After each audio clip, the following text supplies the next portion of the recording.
Hey guys, तो Spiderman no वे home movie में हमें मल्टीवर्स का कॉन्सेप्ट दिखाया गया और आप यकीन मानो मल्टीवर्स टाइम ट्रैवल से भी ज्यादा कंफ्यूजिंग है और इसका बेस्ट एग्जांपल है नो वे होम मूवी है, क्योंकि इस मूवी ने टोबी मैगवायर के स्पाइडरमैन है और एंड्रू गारफील्ड के स्पाइडरमैन के यूनिवर्स की टाइमलाइंस को पूरी तरह बदल दिया। और इसलिए आज हम हर उस नई टाइमलाइन को देखेंगे जो नो वे होम में क्रिएट हुई है।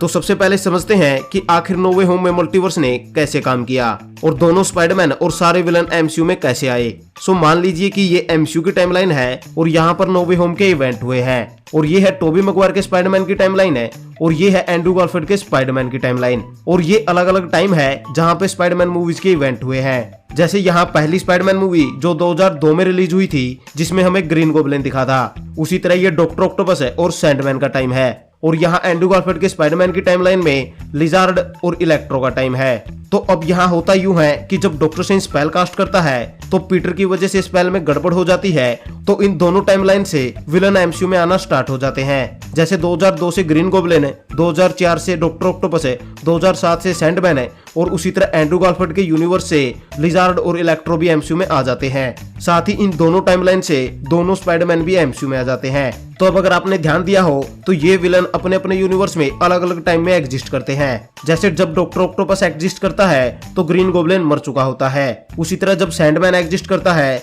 तो ग्रीन गोब्लिन और डॉक्टर ऑक्टोपस दोनों मर चुके होते हैं। लेकिन डॉक्टर स्ट्रेंज के स्पेल की वजह से ये सारे विलन एमसीयू की टाइमलाइन में 2024 में एक साथ इकट्ठा हो गए, क्योंकि नो वे होम के इवेंट 2024 में ही हो रहे हैं। तो अब डॉक्टर स्ट्रेंज चाहता है कि ये विलन जिस तरह से एमसीयू में आए हैं ये वापस भी उसी तरह चले जाएं। लेकिन हमारे चाचा चौधरी स्पाइडरमैन ने दिमाग चलाया और इन सभी विलन्स का क्योर कर दिया, जिसके बाद डॉक्टर स्ट्रेंज ने इन्हें वापस इनके यूनिवर्स में भेज दिया। अब यहीं पे सबसे बड़ी गड़बड़ हुई, क्योंकि जब ये विलन वापस अपने अपने यूनिवर्स में गए तो ये एक अलग टाइमलाइन में पहुंच गए। अब हम इसे ग्रीन गोब्लिन के एग्जांपल से समझते हैं। तो नॉर्मन ऑसबॉर्न ने अपने ऊपर एक्सपेरिमेंट किया और ग्रीन गोब्लिन बना, जिसके बाद उसने स्पाइडरमैन को परेशान किया और आखिर में स्पाइडरमैन को मारने के चक्कर में खुद मारा गया। लेकिन हमने देखा कि नो वे होम के एंड में ग्रीन गोब्लिन ठीक हो गया और वो नॉर्मन ऑसबॉर्न बन गया।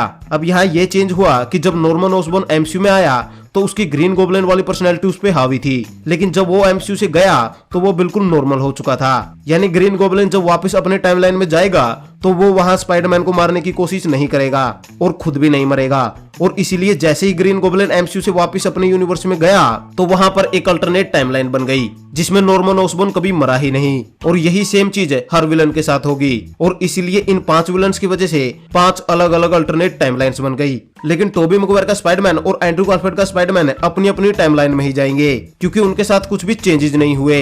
यानी जब वो अपने यूनिवर्स में जाएंगे तो टोबी मैगवायर के स्पाइडरमैन के यूनिवर्स में ग्रीन गोब्लिन, डॉक्टर ऑक्टोपस है और एडी ब्रॉक का वेनम मर चुके होंगे। सैंडमैन अच्छा इंसान होगा और उसके पास अपनी पावर्स भी होगी। तो वहीं एंड्रू गारफील्ड के स्पाइडरमैन की भी वही सेम स्टोरी रहेगी जो हमने दी अमेजिंग स्पाइडरमैन 1 और 2 मूवी में देखी थी। यानी नो वे होम में कुल 5 अल्टरनेट टाइमलाइन बनी, जिनमें पहली ग्रीन गोब्लिन वाली है। यानी अब मल्टीवर्स में एक टाइमलाइन ऐसी भी एग्जिस्ट करती है जिसमें नॉर्मन ऑसबॉर्न जिंदा है। तो वहीं सेकंड टाइमलाइन डॉक्टर ऑक्टोपस की बनी, यानी इस टाइमलाइन में डॉक्टर ऑक्टोपस जिंदा है और इस डॉक्टर ऑक्टोपस को आर्क रिएक्टर के बारे में भी पता है। तो इस अल्टरनेट टाइमलाइन में डॉक्टर ऑक्टोपस है 100% आर्क रिएक्टर बनाएगा, बस वो आयरन मैन ना बन जाए। तो वहीं थर्ड टाइमलाइन बनी सैंडमैन की। इस टाइमलाइन में सैंडमैन गुड कैरेक्टर तो है ही, लेकिन उसके पास अपनी पावर्स नहीं है। फोर्थ टाइमलाइन में लिजार्ड टाइम से पहले ही नॉर्मल ह्यूमन बन गया और मोस्ट प्रोबेबली इस टाइमलाइन में दी अमेजिंग स्पाइडरमैन 1 मूवी वाला क्लाइमैक्स बैटल नहीं हुआ होगा और ग्वेन स्टेसी के फादर अभी भी जिंदा होंगे।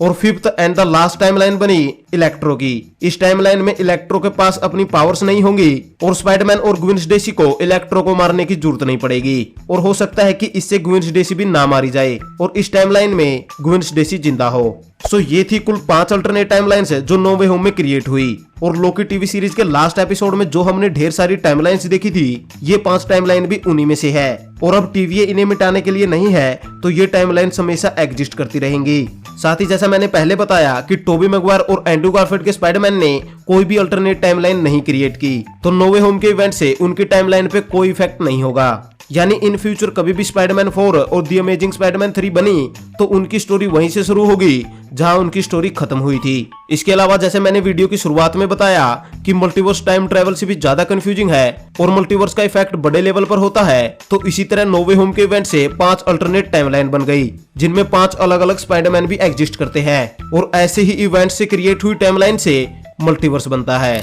सो गाइस, ये थी वीडियो जहां हमने नो वे होम के मल्टीवर्स और अल्टरनेट टाइमलाइंस को समझा। मल्टीवर्स हमारे रियल वर्ल्ड में अभी प्रैक्टिकली पॉसिबल नहीं है, इसीलिए आज भी मल्टीवर्स जैसे कॉन्सेप्ट को फिक्शन ही कहा जाता है। लेकिन मूवी क्रिएटर्स हमेशा कोशिश करते हैं कि इन कॉन्सेप्ट को जितना हो सके उतना रियलिस्टिक तरीके से दिखाया जाए, और यही रियलिस्टिक अप्रोच हमें डॉक्टर स्ट्रेंज 2 मूवी में दिखाई जाएगी, जो हमें बताएगा कि इनफिनाइट पॉसिबिलिटीज क्या होती है। सो अब अगर आपके पास में इस वीडियो से रिलेटेड कोई भी इन्फॉर्मेशन या डिटेल है जो हमसे मिस हो गई, तो वो आप हमें कमेंट में जरूर बताएं। साथ ही अब अगर आपको हमारी ये वीडियो पसंद आई तो इसे लाइक और शेयर जरूर करें। ऊपर से इसी तरह के सुपर कंटेंट के लिए हमारे चैनल को जरूर सब्सक्राइब करें। Thank you guys, this is Vicky Simar and you watching the Vicky Simar.